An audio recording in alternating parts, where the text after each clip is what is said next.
Chapter I. The Necessity of Religion. Delivered in London.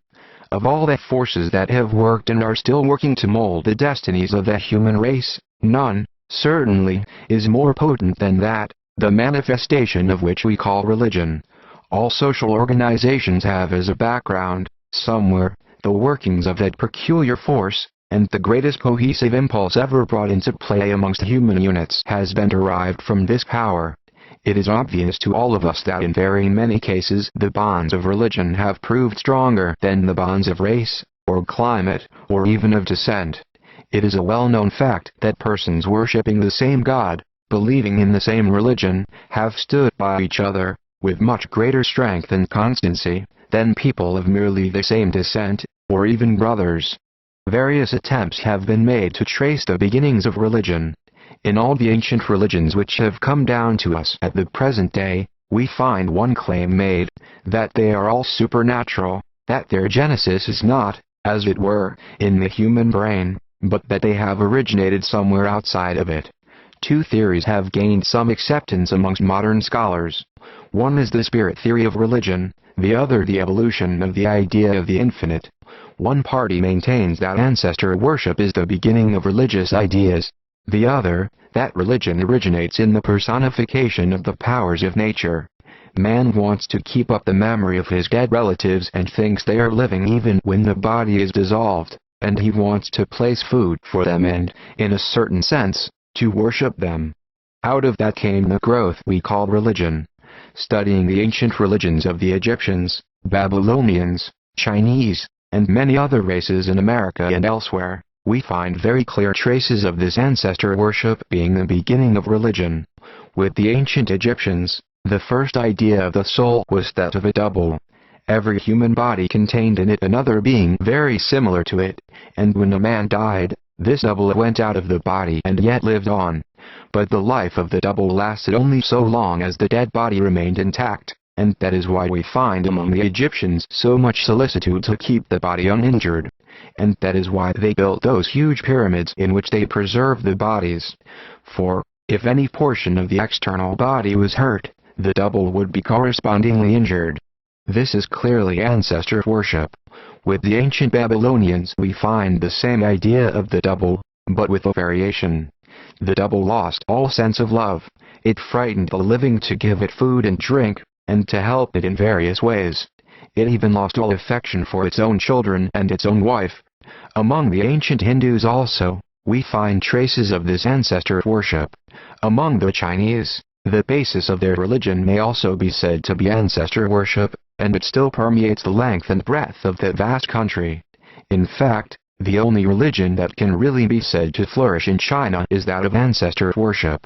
Thus it seems, on the one hand, a very good position is made out for those who hold the theory of ancestor worship as the beginning of religion. On the other hand, there are scholars who from the ancient Aryan literature show that religion originated in nature worship.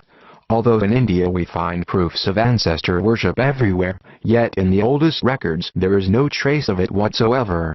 In the Rig Veda Samhita, the most ancient record of the Aryan race, we do not find any trace of it. Modern scholars think it is the worship of nature that they find there. The human mind seems to struggle to get a peep behind the scenes. The dawn, the evening, the hurricane, the stupendous and gigantic forces of nature, its beauties, these have exercised the human mind, and it aspires to go beyond, to understand something about them.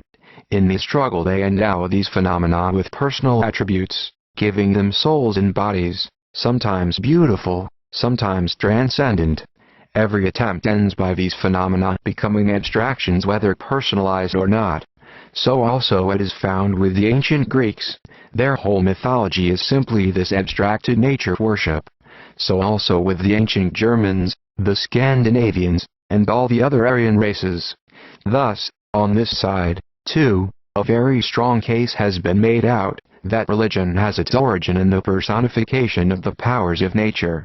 These two views, though they seem to be contradictory, can be reconciled on a third basis, which, to my mind, is the real germ of religion, and that I propose to call the struggle to transcend the limitations of the senses. Either, Man goes to seek for the spirits of his ancestors, the spirits of the dead. That is, he wants to get a glimpse of what there is after the body is dissolved, or he desires to understand the power working behind the stupendous phenomena of nature. Whichever of these is the case, one thing is certain, that he tries to transcend the limitations of the senses. He cannot remain satisfied with his senses. He wants to go beyond them. The explanation need not be mysterious. To me it seems very natural that the first glimpse of religion should come through dreams. The first idea of immortality man may well get through dreams. Is that not a most wonderful state? And we know that children and untutored minds find very little difference between dreaming and their awakened state. What can be more natural than that they find, as natural logic, that even during the sleep state when the body is apparently dead, the mind goes on with all its intricate workings? What wonder that men will at once come to the conclusion that when this body is dissolved forever, the same working will go on?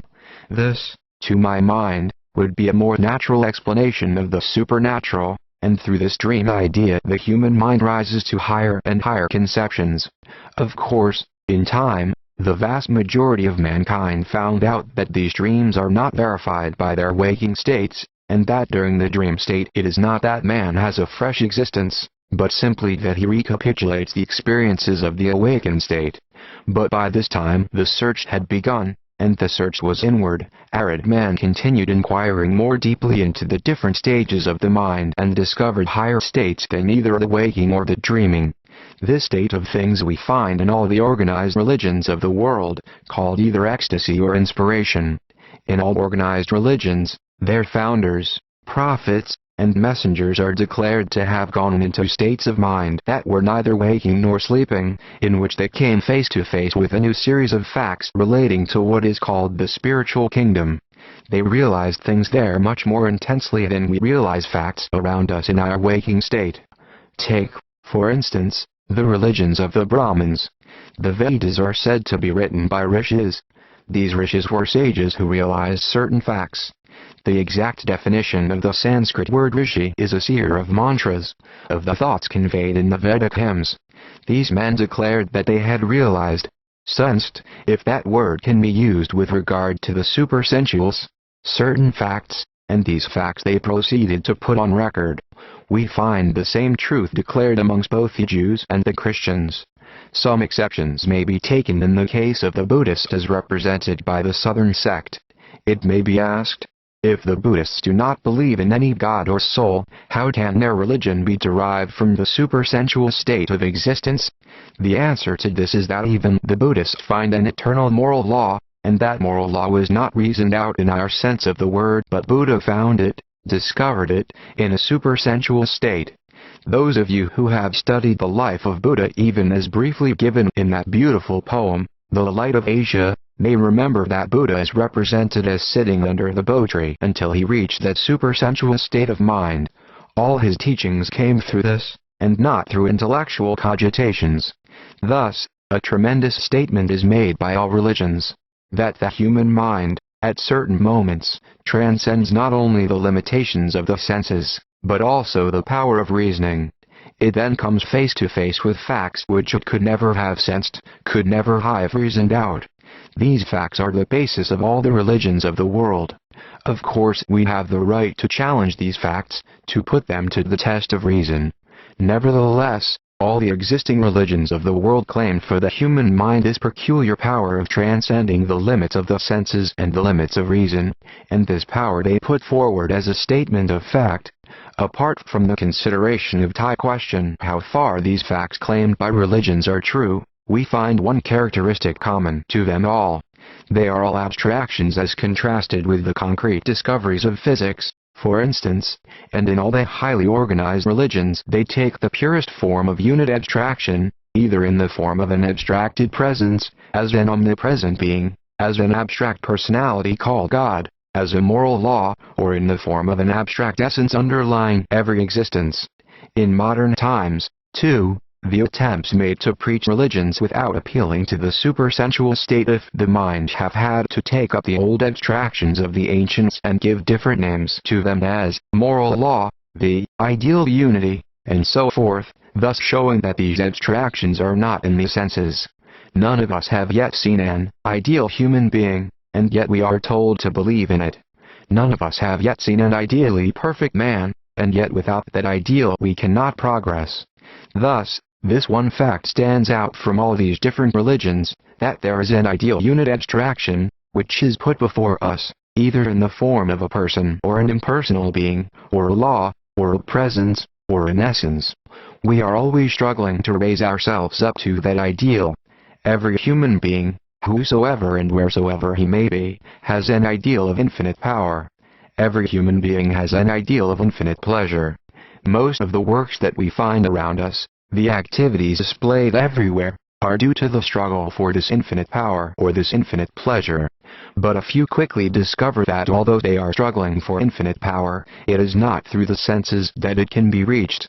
They find out very soon that that infinite pleasure is not to be got through the senses, or, in other words, the senses are too limited, and the body is too limited, to express the infinite. To manifest the infinite through the finite is impossible, and sooner or later, man learns to give up the attempt to express the infinite through the finite. This giving it up, this renunciation of the attempt, is the background of ethics. Renunciation is the very basis upon which ethics stands. There never was an ethical code preached which had not renunciation for its basis. Ethics always says, not I, but thou. Its motto is, not self, but non-self. The vain ideas of individualism, to which man clings when he is trying to find that infinite power or that infinite pleasure through the senses, have to be given up. Say the laws of ethics. You have to put yourself last, and others before you. The senses say, myself first. Ethics says, I must hold myself last. Thus, all codes of ethics are based upon this renunciation, destruction, not construction, of the individual on the material plane. That infinite will never find expression upon the material plane, nor is it possible or thinkable. So, man has to give up the plane of matter and rise to other spheres to seek a deeper expression of that infinite. In this way the various ethical laws are being molded, but all have that one central idea, eternal self-abnegation. Perfect self-annihilation is the ideal of ethics. People are startled if they are asked not to think of their individualities. They seem so very much afraid of losing what they call their individuality. At the same time, the same men would declare the highest ideals of ethics to be right, never for a moment thinking that the scope, the goal, the idea of all ethics is the destruction, and not the building up, of the individual. Utilitarian standards cannot explain the ethical relations of men, for, in the first place, we cannot derive any ethical laws from considerations of utility. Without the supernatural sanction as it is called, or the perception of the superconscious as I prefer to term it, there can be no ethics. Without the struggle towards the infinite there can be no ideal. Any system that wants to bind men down to the limits of their own societies is not able to find an explanation for the ethical laws of mankind. The utilitarian wants us to give up the struggle after the infinite, the reaching out for the supersensuals, as impracticable and absurd, and, in the same breath, asks us to take up ethics and do good to society. Why should we do good? Doing good is a secondary consideration. We must have an ideal. Ethics itself is not the end, but the means to the end. If the end is not there, why should we be ethical? Why should I do good to other men, and not injure them? If happiness is the goal of mankind, why should I not make myself happy and others unhappy? What prevents me? In the second place, the basis of utility is too narrow. All the current social forms and methods are derived from society as it exists, but what right has the utilitarian to assume that society is eternal? Society did not exist ages ago, possibly will not exist ages hence.